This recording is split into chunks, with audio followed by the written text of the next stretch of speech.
ওই চাচা, হ্যাঁ বলো। ছাগল পোষে পাগলে, ছাগল তুমি কোনে পালিয়ে গো? আরে বাবা, শিক্ষিত ছাগল হলে আর পাগলে বসে না, শিক্ষিত ছাগল সবাই বুঝতে পারে। আগে ছাগল কোনতে শিক্ষিত করলে গো? এ ছাগল রে বাবা, বাগুটের জরিপ বিশেষ কলেজের শিক্ষিত করেছি। আগো চাচা, হ্যাঁ। ও গরু ডাকার গো? তো গরুরা আমার গো। গরুটা আবার কোনতে শিক্ষিত করে নিয়ে আলে গো? ওটা তো বিসিএস করেছি। ওরে বাবা রে, ওরা রাজশাহী বিশ্ববিদ্যালয় থেকে বিসিএস করে আছে, তাই? পানির ভিতরে খায়। তুমি তো দেখতে যে আসলে উন্নতি হয়ে করে ফেলেছো অনেক। হ্যাঁ, আমার তো সব সমাজে সবকিছু শিক্ষিত করতে হয়। গরু, ছাগল, হাঁস, মুরগি সব শিক্ষিত না করলে সবাই তাই তো উন্নত হবে দেখতেছি। কি? আগো ছাগল একটা বেচা যায় না গো? যাবে না কেন? ছাগল তো বেচা যাবে।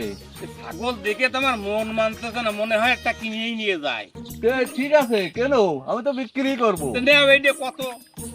এই তিন দিয়ে বাবু 40,000 টাকা দাও। ওর বাবু, এত টাকা কি হয় নাকি গো? হবে না কেন বাবু? আমার তো শিক্ষিত করতে পয়সা খরচ আছে। হ্যাঁ, তো তুমি তো সবই শিক্ষিত করে হয়, ফেলেছো। সবই শিক্ষিত। সমাজে শিক্ষিত না করলে সমাজ উন্নতি হবে কি করে? ছাগল, মুরগি, হাঁস সবই শিক্ষিত করবো। আগো আর একটা কথা গো, কি? চাষিরও কি শিক্ষিত করো? সেও শিক্ষিত আছে, শিক্ষিত না হলে জিনিসপত্র। ঝিনাইদহ জেলার শোলকুপা থানার সাপখোলা গ্রামের রফিকুল বিশ্বাসের এই ছাগল আমি পানিতে খাওয়া দেখি। এর আগে আমি কখনো ছাগল পানিতে খাইতে দেখি।